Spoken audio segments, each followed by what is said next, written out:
I chose traditional literary criticism. Traditional literary criticism preceded the rise of the new criticism. It also is historical in background and references. A key feature of traditional literary criticism is that there's an agreement between the literature being part of the literary canon and the purpose in which it was written. Another feature of traditional literary criticism is the requirement of a critic or an analyst.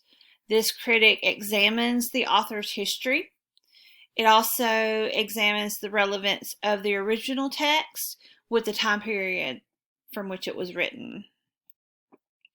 Another feature is the focus. The focus of traditional literary criticism is the author, the time period, and the text. A big takeaway that I had was that when we place the text back into the period that it came from, it helps us, the reader, understand the intent that the author had as he wrote. Furthermore, readers can examine how the life of the author is represented in the text. Questions that could be asked would be, how did the author's life and principles influence what he or she wrote?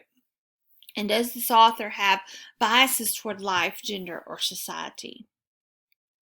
A good example, a good work of literature that you could use traditional literary criticism would be The Adventures of Huckleberry Finn. Mark Twain had a very troubled childhood. He did not have a great relationship with his father. His father died when he was young. There were other deaths in his family when he was young. He was very adventuresome. He would get into a lot of mischief. And all of this life experience is mirrored in his works, especially The Adventures of Huckleberry Finn. So that would be a great example of a piece of literature that you could examine the author, examine his life, and examine the time period. As a teacher, my reflection is that as a teacher, I need to examine the literature that I expose my students to. I need to know the author's purpose in writing the book, as well as maybe what influenced them, what influenced them to write, and maybe the things that affected their writing.